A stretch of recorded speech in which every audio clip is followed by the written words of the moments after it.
Okay, so I'm going to cover PESTEL analysis, and as I said, it's the best macro analysis you can have to see if the host market is suitable for your product, service, and overall, economically, is it going to be profitable for you? Politically, is it going to be stable for you? The more stable always is the better. However, that doesn't mean if the country is stable, it will give you very high return on investment. It will give you decent return on investment, and it's steady. Unstable political systems or economic systems, it's a very high risk. Let's say sub-Saharan African nations compared to Germany, for example. Germany is stable, it will probably give you 2 to 4%, up to 6% profit, but is steady. For the next 10, 15 years, you're probably okay. But let's say you're investing in Chad, Niger, those type of countries that have high turbulence. What happens is that you might actually have a very high return on investment if you have connections, if you're lucky, if government can support you, if you can bribe them. Yes, you might 1 year make 100%, but you have to exit because it's not steady. Next year you might be actually not make anything, or you lose whatever you made. So that's why. It doesn't mean if politically is stable, that means you're making the highest return on investment. You're gonna be safe and steady. That's the difference. Unstable ones, you may make a lot of money, but you're gonna lose it too. So you have to know when you enter, when you leave, what time you have to leave. So let's talk about all aspects of PESTEL one by one. P stands for political. E stands for economics. So we're reviewing all of these aspects for your host nation. S, socio-cultural. T, technological. Sometimes you might see they say PESTLE, sometimes you might see EL, okay? Columbia University usually goes with EL, that's why I go with EL. Environmental and legal analysis. Now, let's start with political. The first thing we want to see, what type of political system the country has. I like to actually draw a line here to show you guys, for example. Let's say this is our political system. There are two sides of the spectrums, the two extremes. One is democracy political system, one is totalitarian political system. This, by definition, means voting, people's participation, people's voice. This, by definition, is no voting, no election, no people's participation in politics. Only one person decides for the entire nation. And it has different systems. So your professor all good here? Yeah, everything is good, thank you. So here, let's see, we have how many types of democracy we have?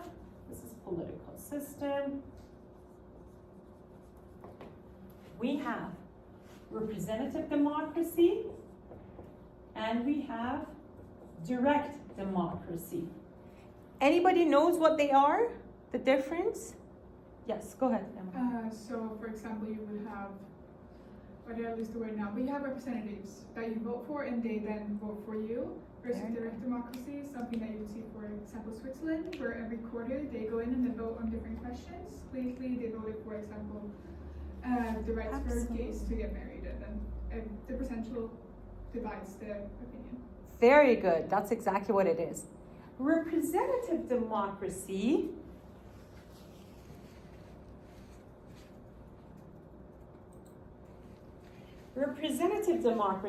is what probably all of our countries is practicing.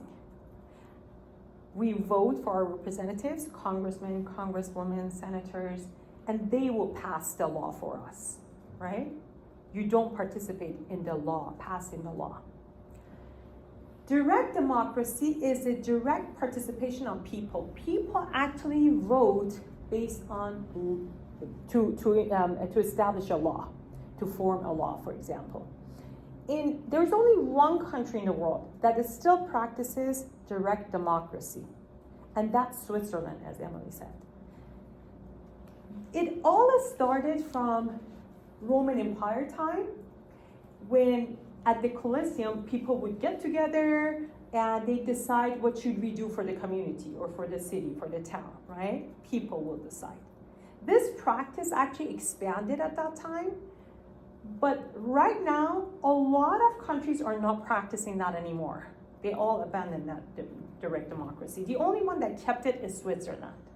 We're all going with representative democracy. Now, the other thing that Switzerland has is that they do have representatives though. Their states are called cantons. They have representatives, but the representatives are not there to pass the law for you. People will decide. Just like on a ballot. In California, sometimes we do have some laws on a ballot too that we can pass as California residents, but that's state level. It's not federal level. Switzerland is country level. It's national level. So in Switzerland, they have 6 presidents at the time, meaning not one person decides for the nation.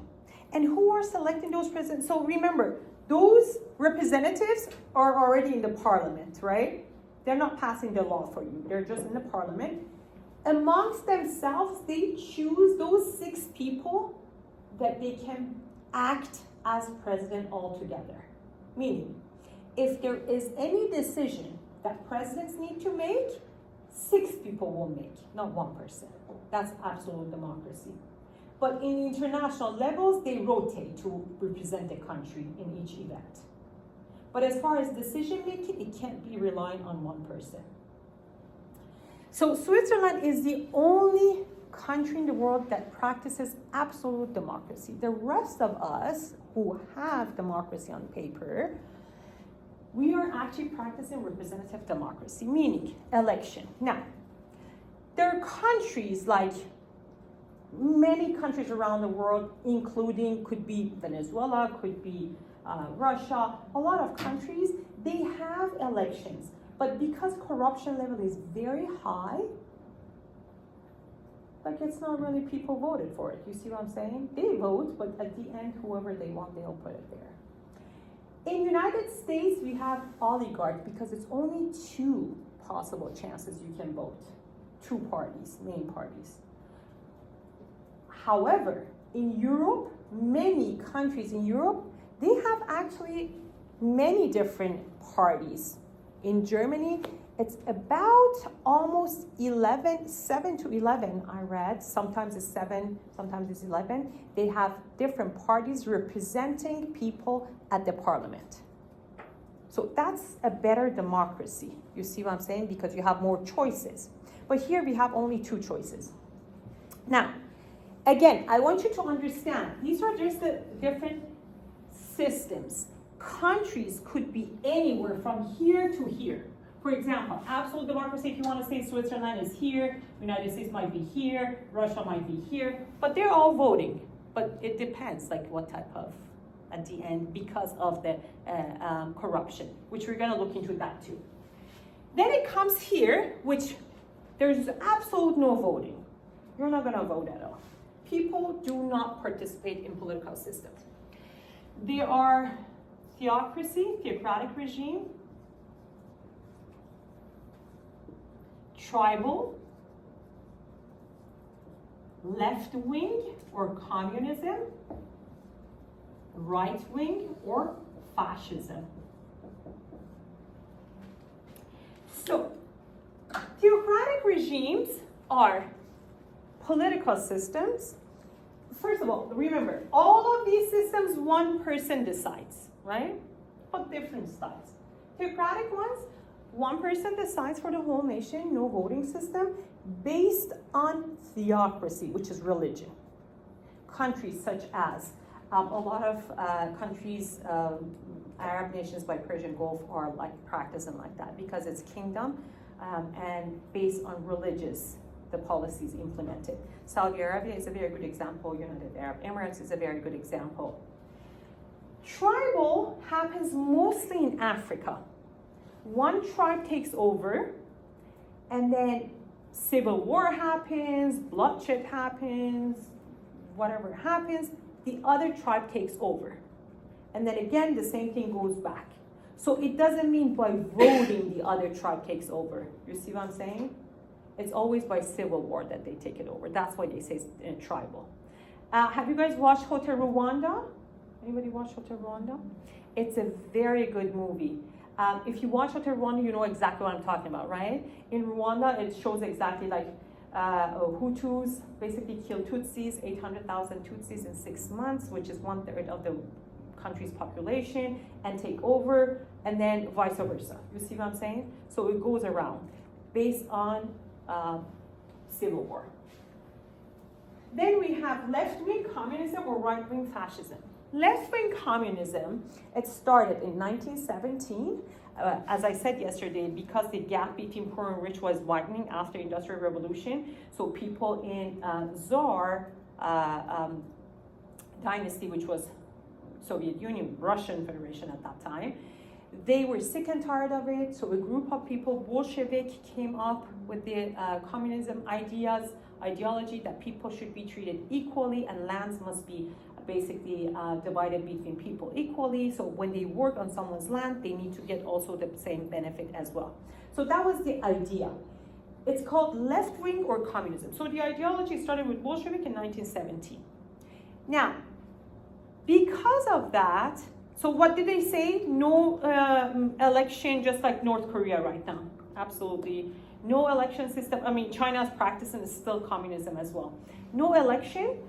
Just one person rules and based on communist ideologies. Now, in 1930s in Europe, what happened, fascism or right-wing came around because they wanted to be exactly opposite left-wing. Remember, 1917 left-wing, 1930s right-wing says, oh, I don't like left-wing, so I'm gonna actually practice right-wing, which is fascism, which was Hitler in Germany, Mussolini in Italy, Franco in Spain. So all these ideas came around in the 1930s to be exactly opposite left-wing. In reality, it's the same thing because one man ruled. The only difference is that economically, communism, everything should be divided equally amongst everyone. And everything belongs to government, public sector. There's nothing owned by private sector. But fascism basically said, okay, you can actually own small businesses, but the right wing, they will actually have a cap on it. So if you grow too much, you cannot become multi-billion-dollar corporations. They'll stop you on that one. You see what I'm saying? So they just give you a little bit of leeway to play with, but that's it. It's not much different politically because they're all, as far as being totalitarian, it's just one person rule. One person decides. Nobody can participate. Citizens cannot participate.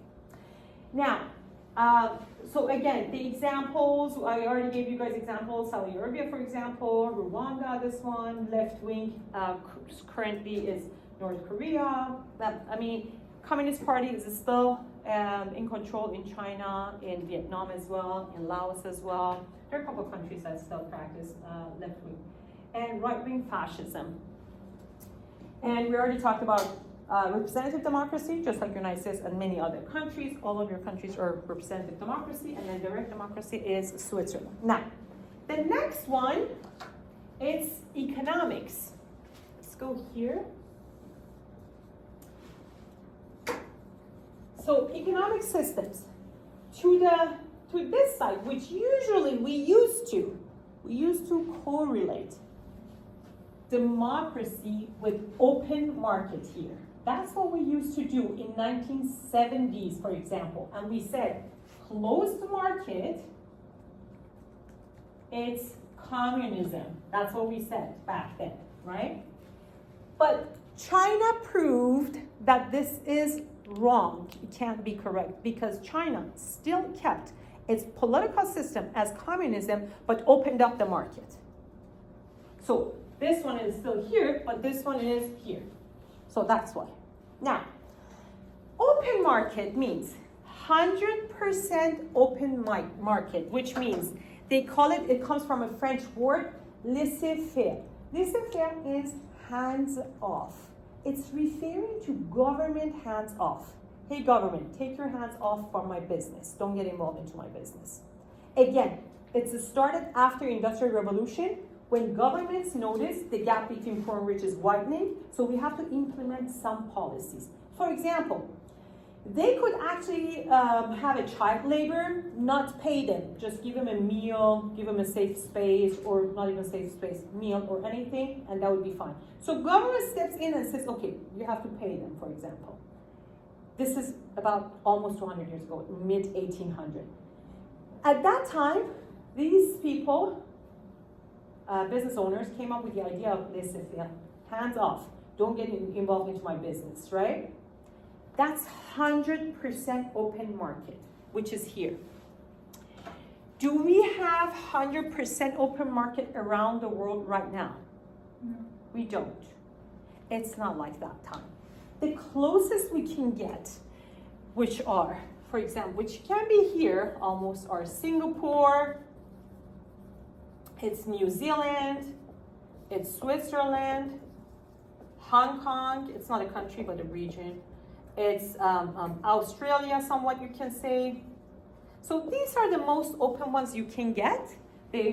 Most of them they have, almost all of them they have minimum wage, all that. But as far as like tariffs, we talked about it, trade and tariffs. Those are free, for example. The government doesn't charge taxes. There are a lot of things that are open and easier done business in these countries rather than other ones. That's what we say. The closest one you can get are these countries. United States, so let me ask you a question. Let's say US and Germany. Which one is more towards open market? Which one is here? US would be more towards open market. US would be here, for example. Germany would be probably here. Right? So all of these countries have a degree of open market depending on their policies. For example, if President-elect Trump comes into power in like less than a month, we might actually go a little bit more towards here because he'll be more close because he's going to restrict a lot of trades. That means if he restricts a lot of trades, that means government is stepping in. So it's not laissez-faire anymore. It goes towards this one. You see what I'm saying? The more government implements policies, the more it goes towards closed market. Now, which country right now is the 100%, almost 100% closed market? Almost. Exactly, North Korea, right? North Korea has only relationship, business relationship, international trade relationship with one country. Which one is that one? China, right? So that's why it's, again, it's not 100% closed because it can't work that way, right? So they have to still have at least one partner, trade partner, which that is China to them. So the most close one that we have right now is North Korea here. China, it's somewhere around here, so it's not closed anymore. Now, when we go towards the right, which is open market, most entities are owned by private sector, meaning people, citizens. As we move towards the left, which is closed market, entities are owned by government sector, which is public sector, okay? So when we are in the middle, we call it mixed market. Mixed market, which is owned by private sector and public sector. There is one country that is a very good example of mixed market. Which country is that one? Emily, which country is the mixed market? Sweden. Exactly, that's what I asked her because she's from Sweden. It's Sweden. It's actually Sweden. It's a very good example of mixed market. Meaning, a lot of people can own a lot of businesses, a lot of sectors, a lot of industries, right? However, people cannot own prison system. You know, prisons are privatized in the United States. Did you guys know that? We make profit here out of it. If we put you in jail, we're gonna make profit. So that's prison system. The second one, healthcare. Insulin, for example. There was a study that showed that insulin in the United States is about $600 something versus in Canada it's about $6 or $7. It doesn't mean that an insulin worth $6 or $7. It just means that if you're dealing with the human dignity and quality of life, you should not make profit out of it. So government will subsidize. So healthcare, prison system, education system. In Sweden, is owned mainly by government. Things that deal with human life, quality of life, human dignity, is owned by public sector. You can have anything else you want, as long as it's legal, right? But other than that, things that are owned, deal with human's life, should be, and in future, betterment of the society in the future, all should be owned by government. You should not be able to make profit out of it. So, and when we go towards left, market is much more closed.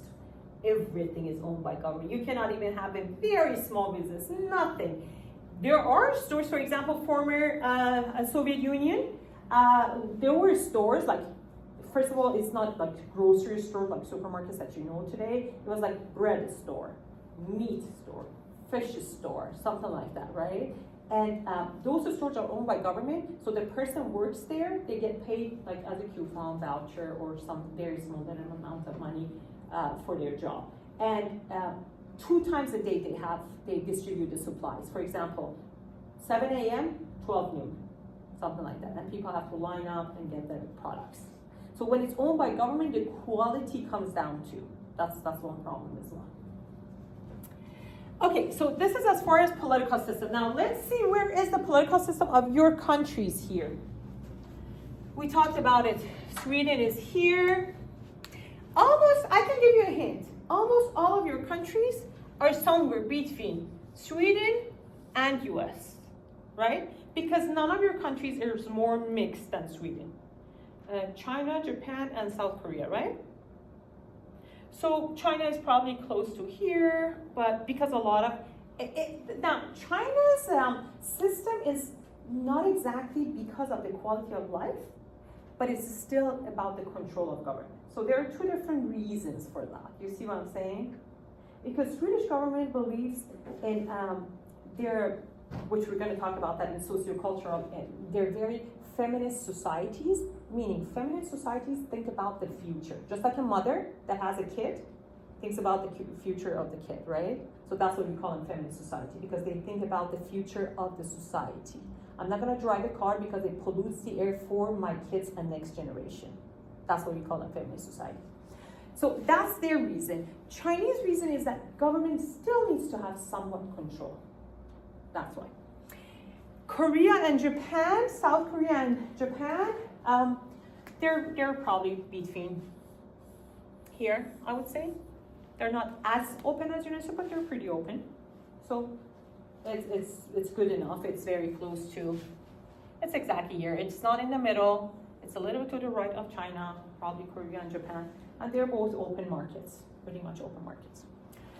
Okay, any question about the economic system? Okay, now let's go to socio-cultural. Which one is the next one? Now, hold on 1 second. We need to go over, I'm sorry. We need to check a couple numbers here before we move on. Let's go to Transparency International.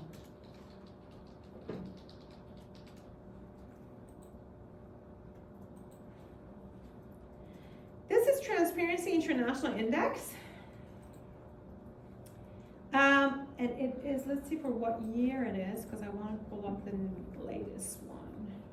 2023, I don't know if 2024 is out yet. Let's try. It doesn't look like it, so let's go to 2023. Okay, so this is the index,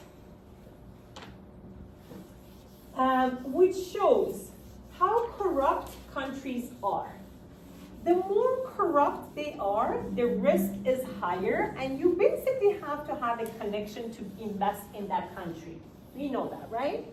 You probably feel safe investing in Germany or Sweden. As long as you follow certain rules, you know it might work for you. But if you want to go to a very corrupt country, let's say the most corrupt is here. Usually there are, let's say you want to go to Somalia or Venezuela. You don't feel safe. You feel like, I don't even know anything about it. Like, I need someone from there to tell me what to do. You're not going to trust it. So that's why it's very important for us to understand which country is corrupt and which is not. Now, how did they come up with these numbers is important. There are 3 indicators that they come up with these numbers. One is that they asked citizens of the country how many times last year you had to pay a bribe to get things that is your right. You see what I'm saying? Let's say electricity connection. Let's say you want to open a business, you have to have electricity on. Well, within a week or 2, they have to do it. They might not do it, drag it until you pay them, and then they connect your electricity. You see what I'm saying? It happens a lot of times in Russia, for example. So it's something that is your right, citizens' right, you have to have it, but they don't do it. The second one is that they're asking businesses, international investors and local investors, domestic investors. They're asking them how many times last year you had to pay a bribe to get something that should have been done without paying a bribe. And the third category is that they ask actually government officials how many times you were offered to get bribed last year. I mean, of course, nobody's going to say I was, but at least that's one of the categories. So all of that combined together, they come up with these numbers.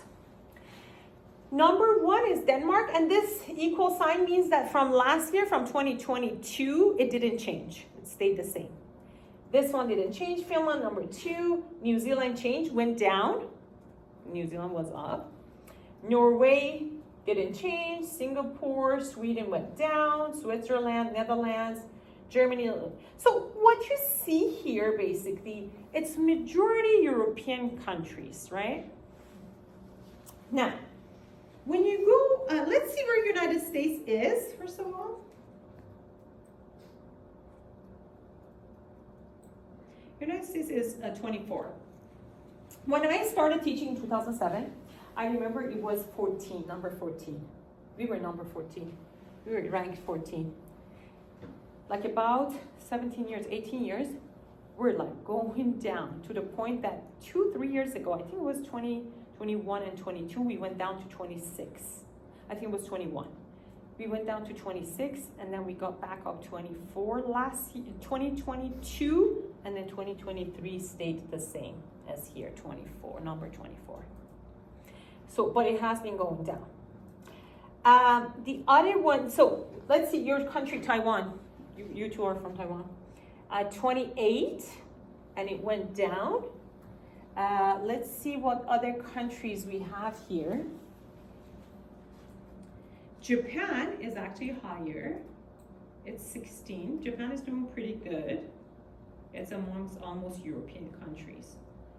And what else we have? China and Korea.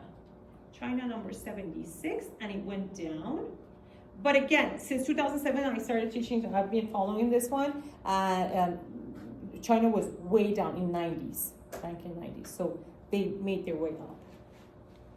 And let's see, Korea, 32, okay. And then when you click on it, it gives you actually the latest. Any other country you guys want to see? So when you're working on your political systems, please note that you have to go over this one because it's very important. It's correlated with each other. Then for economic systems and numbers, when you want to write down numbers, you go to the website that I showed you guys yesterday, the GDP. World Bank, GDP. We did this one. And remember, you do GDP, current US, and then you also pull up GDP based on PPP, World Bank.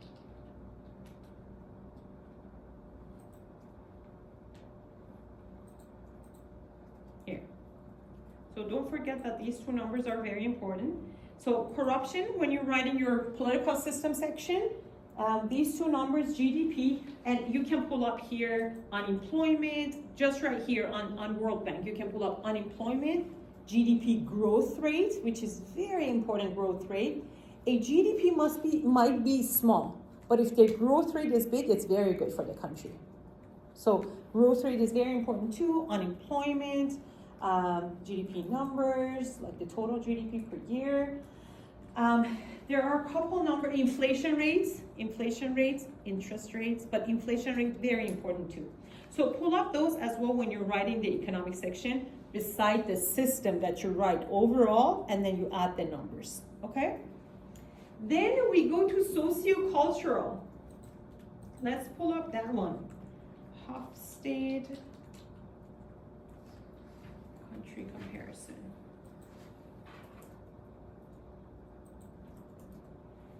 Okay, so I like to pull up Hofstede. Hofstede used to be a Dutch organizational psychologist. He actually did his PhD from 1968 to 1972. For 4 years, he traveled and observed 100 different countries around the world, 100 different cultures around the world. And finally, he came up with his own cultural dimensions, which was 5 cultural dimensions, but you might see 6 here because he added number 6 about 15 years ago, about 16 years ago. So to me, I like this one. It's very accurate so far, and it's most widely used to observe different cultures. Now, you can give me 4 different countries, and I'll pull it up here, and we talk about all different dimensions according to those countries. Give me the countries, your country of your paper. India. One of you guys have India. One of you guys have Iran, actually. Yes. And then the other one has where? South Korea. Korea. And which other country you want to do it?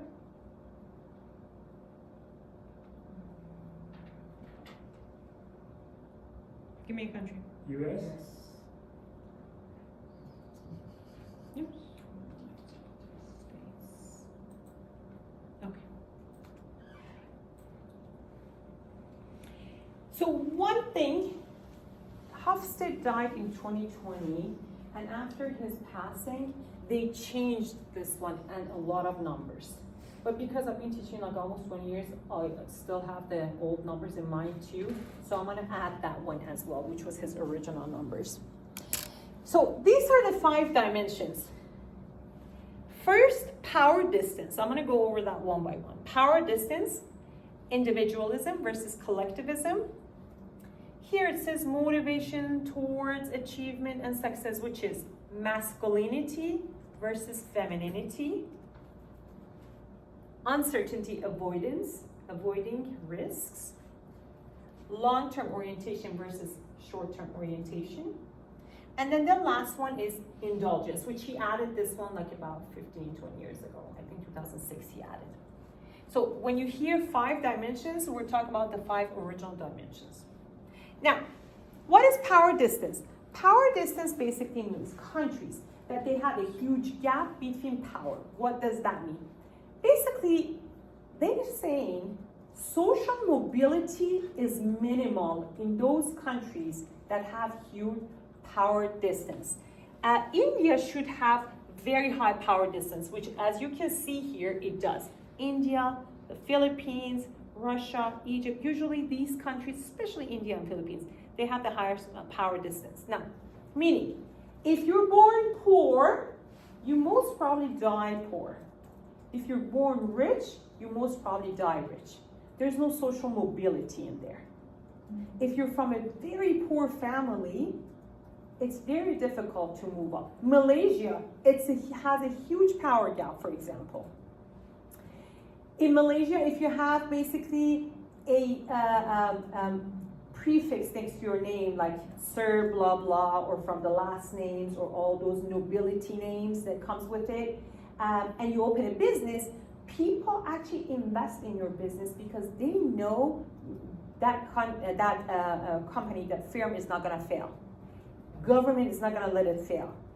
People is not, or the people with the same last names, with the nobility, that level, they're not going to let it fail. So the chances of your stock going higher, it's higher. That's how much the society, just because of your last name, helps you to grow even more wealth for yourself. You see what I'm saying? Those societies are called high power gap. Now, remember her example yesterday, which was a very good example? In the same street, everybody lives with different backgrounds, different incomes, different walks of society. They all live in the same street. And I told you my own example, right? That is very low power distance society. In Holland, for example, their prime minister rides his bike to work every day. Everybody takes public transportation. You could be a surgeon, brain surgeon, you take public transportation in those countries. And another person with a very low income takes the same public transportation. But here in the United States, you probably don't see that. Well, president and all that, they don't even ride a bike, they have their own helicopters, jets, and all that. And people with higher status, like if they make more money, they have their own cars, very expensive cars that they drive. So that's, United States is in the middle. India, Malaysia, Indonesia, Philippines, those are very high power distance. And usually European countries are the lowest power distance societies. Let's see here. United States is almost in the middle, you see 40, right? If we had, like for example, European countries, it would be very low. Let me remove United States for 1 second and then add Sweden, or even Denmark, doesn't matter. Let's see. 18. You see that here? That's how low it is. Now let's see Sweden. I want to see Sweden. 31. So Denmark is way lower than that. It's very hard to believe, to be honest with you, that Sweden is 31. Again, as I said, the numbers changed and I don't like the new numbers. I don't know why they changed the numbers. It could be because of the new developments. So, United States is in the middle, but South Korea is a little bit high, India the highest. Again, for example, Latin American countries is very high. Central American countries is high, South American countries is high as well. So the second one, individualism versus collectivism. Individualism versus collectivism, it means the priority of well-being, it's focused on individuals or it's focused on society. You as an individual, when you think about well-being, is it more important that you are being well, or it's more important that society as a whole is being well? United States is deep, that's what Hofstede said, and said, I will give United States number 91, which is 91% individualistic, because I have not seen any other country more individualistic than United States. And he said, one of the most collectivistic societies are South Korea and particularly Japan. Very collectivistic. They think constantly about society. This works for me. I'll be very well off if I do it, but I have to let a lot of people down. Japanese don't do that. That's why the highest rate of suicide among CEOs is in Japan. Among CEOs, who makes the most suicide? Japanese. Why? Because they take so much pressure. When there is a downturn in economic downturn, for example, COVID, let's say, something that happens to everyone. Automobile manufacturers, they were struggling with that. Americans, what do we do here to survive and keep the company moving forward? Anybody knows what do we do here? How does the CEO decide to make the company move forward? Lay off people in the bottom. They start from the bottom. Let go. What does a Japanese CEO do? My Japanese students.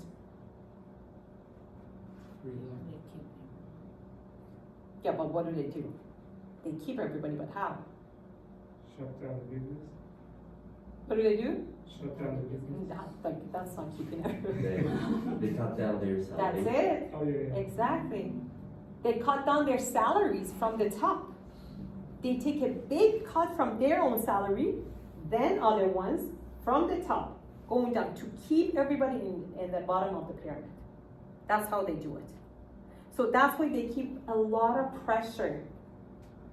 And when they can't do it, that's when the suicide happens. But you have to understand, suicide has a different meaning. It comes from the harakiri, from samurai time, which is an act of honor, which means I fought until the last minute of my life, and then at the end, when there was no choice, then I committed suicide. It doesn't mean, because in the United States, in Western world, it's an act of weakness. Over there, it's an act of honor, because you fought. It shows that you fought till the end, but there was no choice anymore for you left. And I want to hear from my Japanese students. So is that exactly correct? Yeah, I think so. I think so too. It's a different perspective when we talk about suicide. It totally has different meanings in here and over there. Now, the other thing that Hofstede said, which was very interesting, is that in US, because we're a very highly individualistic society, we say, I don't care. Everything you ask us, I'm like, I don't care. I don't care. But I had a South Korean actually student one time. She said, Professor, we don't even have I don't care. I mean, if you want to translate word by word, literal word, yeah, we do have it. But it's not as like a common thing to say during the day all the time. I don't care. I don't care, because it's just rude to say that constantly. So we don't even use it in our society, constantly saying, I don't care. But here in US, she was like, I've noticed that you guys say it constantly because you don't care about anyone else or anything, as long as it's good for you. Which was very interesting too. So that's as far as individualism versus collectivism. So India is highly collectivistic society. Iran is highly collectivistic society because individualism is low. South Korea, highly individualistic. See, that's what I'm saying. They changed the numbers. It's the most, South Korea and Japan are the most actually collectivistic society in the world. South Korea, Japan, and couple Central American countries. One was, I think, El Salvador and Costa Rica or something like that. So those four stand on the number 1, 2, 3, 4 always. And then United States, it says 60 here, which is 91 in original chart. Unfortunately, I have screenshots of original chart. It's somewhere in my laptop. But for last 2 years, every time I'm showing to my students, I have to translate it like, these are not the numbers. United States is 91, and South Korea is highly collectivistic, which the number is very low. Who is from South Korea here? I have a couple of South Koreans. So what do you think? Collectivistic society or individualistic? Is collectivity society, or we are changing? Exactly, yeah. Generation. Everybody, yeah, that's very, very true too. All around the world, because of globalization that we talked about it, of course, the technology available, teenagers see everything that we see here, teenagers on Instagram probably, they see it in Africa too, in China, in Japan, in South Korea, everywhere around the world, right? So that can impact the attitude a little bit, but you're right, they're, basically the whole country, they're more collectivistic society, definitely. Yes? I'm just a little bit into how do they measure individualism? Because I was a little bit shocked. I put Sweden in here and compared it to US. So US is scored 60 and Sweden is 87. Yeah, that's what I'm saying. They changed the number. It wasn't. So how do It they wasn't measure right. that? I don't know the new ones, honestly, how they Okay. measured it. I don't know. They just changed it like 2 years ago. Oh, okay. Yeah, they just changed. After he died, after the original founder died in 2020, 1 year after that, they changed it. And I tried to contact actually the organization to see why they changed it, because it doesn't, honestly, the new numbers don't even make sense. But in the old original ones, which I went with it about 17 years with the original ones, which Hofstede was around actually, it actually does say 91. I think Sweden was something in the 50s. Okay. It was in the 50s. I do remember that it was more than half, 50% individualistic, but it wasn't anything close to the United States. So does in the 50s sound more reasonable to you? Yeah, I'm just a little 50% or shocked. so.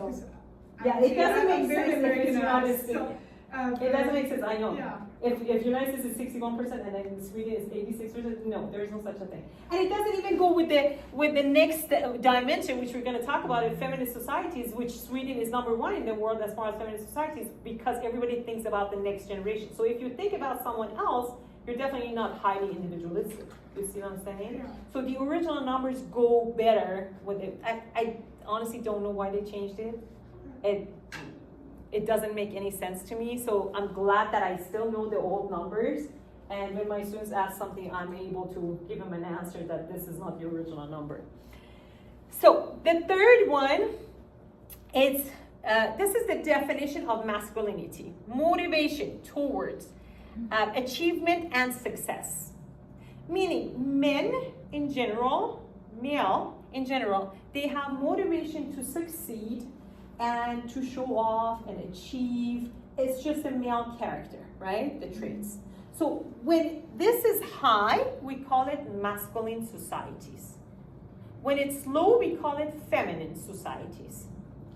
So here it shows United States is a masculine society. It is true. United States is a masculine society. South Korea, 33, makes sense. Iran, 43. And India 56, I guess it is. So it does make sense here to me. Now, the most feminist society in the world is Sweden. It's 5% only masculine. It's 95% feminine. Again, what is the definition? The reason they call it feminine society is like a mother. We have a kid, and the first thing we're thinking about it, kids' future, right? I want to put them in the best school, best nutrition, best healthcare system, right? Because a mother thinks like that, that's why. The societies as a whole that think about future generations, they call them feminine societies. Again, as I said, I'm not going to drive a car, gas guzzling car, that even though it looks very good and I'm going to show off and all that, it feels good, but I'm not going to do that because it damages the environment and it's not good for my next generation. So that's called feminist society. The next one is uncertainty avoidance. How much we avoid uncertainties, how much we avoid risks. Koreans avoid risks in general. Asian societies like to avoid risk and take very cautious steps. Except Singapore and somewhat Filipino because they have a Spanish background. But other than that, most Asian cultures, they like to be very safe when they're making a decision. Because failure is not an option. Remember, they're highly collectivistic. If they fail, it looks like they failed the society as a whole. They like to make sure that they can succeed. But in the United States, we do take risks. Indians take risks. Iran is actually just right in the middle, kind of like they're going safe.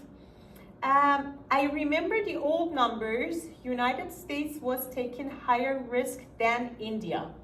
I'm 100% sure about that.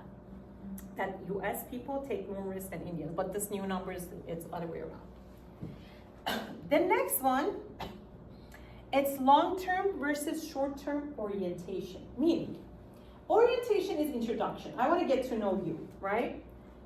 Do I need a lot of times to get to know you? Long-term orientation? We're talking about business. Or just a very short orientation, very short introduction would be enough. Now, let's see here.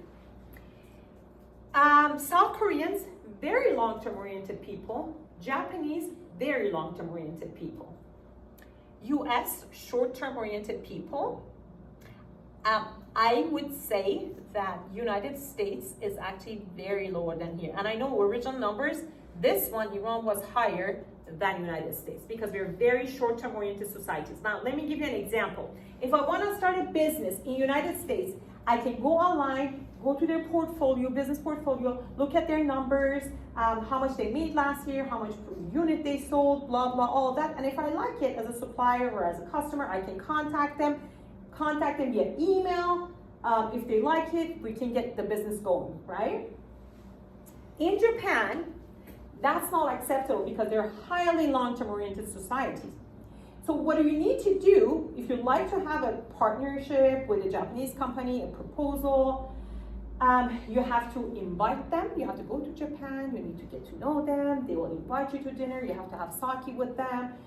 You're not going to talk about business with them directly. You just get to know each other. First is orientation. You just get to know each other. They expect to come here. They also get to know you, United States, the environment, everything. After a couple months back and forth, you get to know each other, and then you can start a business together, right? Now, I have a question. As a businesswoman for me, let's say I'm an investor, why should I start business focusing on doing business with a Japanese company while I'm putting my money on hold while I could start business with an American company immediately? What is the benefit to start with a Japanese company? Yes. Because if they apply the same thought to this current business applicants, then you know that all future investments that they do, all future thoughts that they make, all expansion is going to be as well thought out as this decision is, and you can trust that that company will stay around and they will make smart business decisions over and over again. It's about the future, not quite exactly what you said, but it's about the future. But let's see if our Japanese students know it. It's like when you connect with the Japanese people, they will trust you for a long term. So That's you it. can continue. It's the loyalty. It's the loyalty for the future. Because remember, when I'm starting business with you, just jump into a business with you next week, if your competitor changes the prices or anything, I'm going to do the same thing. I dump you and I go with your competitors, right? I don't have any connection with you. But with Japanese, because we made a very long-term, we established a long-term relationship, if anything happens, they'll stick around. They're going to stay around with you. It's always a long-term relationship with Japanese. It's not a very short-term. So that's why a lot of people actually would like to start business with Japanese because they know the loyalty in them. So that's long-term orientation versus short-term orientation societies. And then the last one is indulgence. Indulgence means indulging yourself versus being restrained. Meaning, do you indulge yourself, spending money, indulging yourself, or you're restrained? Restraint means you're not spending because you're thinking about the future. So, you see here, meaning spending money basically, right? Indulging yourself right now, which is immediate gratification, satisfaction. I like this one, I'm gonna spend it, I'm gonna do it, whatever decision right now, or no restraint. I'm gonna hold on to it because I have a bigger goal in the future, okay? So, United States is very high here because of spending money, because of immediate gratification and all that. Other countries you see very low, which is very, very true. India and South Korea, they're very low in here. Which country is #1 in the world? And that's exactly what Hofstede said. Hofstede said there is one country that I think he gave him 99 or 99, 97, something like that, % indulging themselves. Can you guess which country is that? French. No. Mexico. Very good. How did you know? I studied Mexico, US. Oh, very good. So you know it. That's very true. He gave actually Mexican #1. He said the most indulgent people are actually Mexicans. Immediate gratification. Not thinking about, for example, for Eastern culture in general, the Asian continent, it's very important for the entire continent of Asia, West Asia, East Asia, South Asia. It's important to save, buy a property, save to buy a good car, save to do something for your kids' education in the future, right? So it's constantly saving because of a goal. But for Mexicans, as Hofstede said, it's immediate gratification. If they want to do something, they'll do it right now. They're not thinking about, oh, I'm going to save for 20 years because I want to buy a big house. There's no such a thing. So, I would like to hear actually your experience, because you said you have investments in Mexico, and your guess was actually very accurate. So I want to see what experience you had over there, if you can share with I us. studied Mexico investment in the beverage company, and I found that the Mexican used to very like drink Coca-Cola. If they have some money, they buy Coca-Cola, and even with no food, they buy Coca-Cola. It's some reason for their religions, their belief. The future is just future. Right now, true. the pleasure is the most important. Very, very true. Because my students actually shared that with me. They say, Professor, my parents say, live in the present right now. Future, nobody knows the future. So that's the culture. So it was a very good point you mentioned. So yes, Mexico is actually #1 in the world. Let's pull up Mexico, and you see the numbers. I know it's in 90s. I don't know 97, 99 what it is, but let's see the number. 97. Yeah. So it is #1 in the world as far as immediate gratification. Okay, so that was the socio-cultural. When you are writing that section of your paper, please pull up the 2 home country and host country in this page. You don't need to pull up 4 countries because you're comparing only 2 countries. And then you write down this. Now, let me tell you this. You pull it down, scroll down the page, because you can actually, it gives you all the definitions here. Look here. It actually gives you all the definitions. When you're doing 2 countries, click on it. It will take you there. And then you can totally write easily from here. Power distance about each country. Individualism, for this one, for example, is Iran. See that? So that's what you can do. Okay, so do you guys want to take a break before we get into the other 3? Because otherwise they're all going to be very long. Okay, go ahead and take a break.